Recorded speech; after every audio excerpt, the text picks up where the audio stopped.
వీళ్ళు ముగ్గురే మూడవ ఆకాశంతో అయితే అక్కడ వెళ్ళినాడు. సౌలు ఏం చేశాక కిందికి వచ్చినాక ఈ భూమి మీద సజీవుడుగా బతుకుతూ ఆయన ఇస్తున్నటువంటి స్టేట్మెంట్ ఏంటంటే, నేను అక్కడ దాకా పోయొచ్చిన, అంటే మరణము అంచులాగా పోయి ఆయన కృప వల్ల బ్రతికి నేను వచ్చి ఇప్పుడు నేను ఈ జీవితాన్ని నేను ప్రసాదించుకొని ఈ పరిచర్య చేయడానికి ముందుకు పోతుంటే కూడా, ఇంత నమ్మకంతో పరిచర్య చేయడానికి ముందుకు పోతుంటే కూడా అపవాదనే వాడు పూతనాలో ఏం పెట్టిడు, ఒక ముందు పెట్టి ఇంకా పెట్టినాడు. అంటే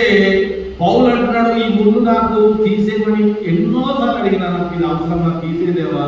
నేను ఇంకా నా తప్పును ఒప్పుకున్నాను కదా, బాధ్యత పడ్డాడు కదా, నేను ఎక్స్క్యూజ్ అడిగిన తీసేయంటే దేవుడు ఏమడు, అది ఉండని, అదొక పక్కన పెట్టుపోయి దాంతో నీకేం కదా, ముందు ఉండని. ఒక మాట అన్నాడు, గ్రేట్ మాట, నా కృపని తప్పకుండా